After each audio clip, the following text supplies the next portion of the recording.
Kasus pengungkapan dugaan oli palsu di Kabupaten Kuburaya pada Juni 2025 silam sampai saat ini masih ditangani oleh Polda Kalbar dan belum menetapkan tersangka. Pengamat hukum menilai penanganan kasus ini cukup lamban.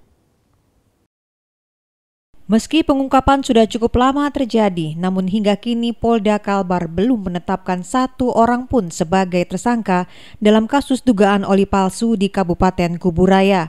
Masih memproses kasus tersebut, ya, kami masih memproses kasus tersebut. Bisa rekan, terima kasih.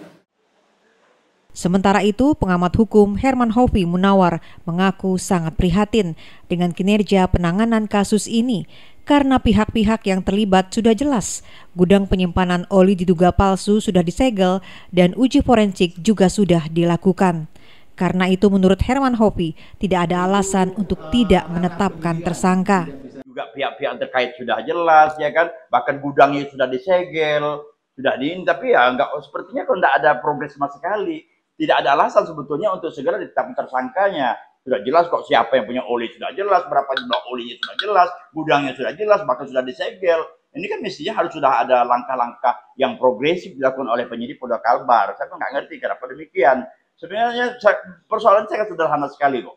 Ya kan sangat sederhana sekali untuk mengetahui bagaimana konstruksi hukum yang berkaitan dengan persoalan yang diduga oli palsu ini. Kenapa saya katakan jelas? Pertama, siapa yang punya sudah tahu, gudangnya di mana sudah tahu, berapa jumlah bukti sudah tahu, ya kan? Nah, letak gudangnya di mana sudah disegel, lalu apalagi masalahnya gitu.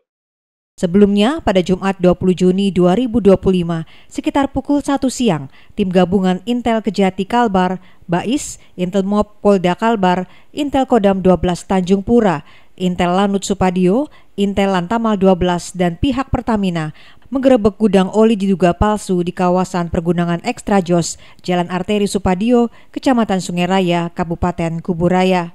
Pada Minggu 22 Juni 2025, Direktorat Reserse Kriminal Khusus Polda Kalbar memasang garis polisi di lokasi gudang tersebut. Doris Pardede, Kompas TV, Kalimantan Barat.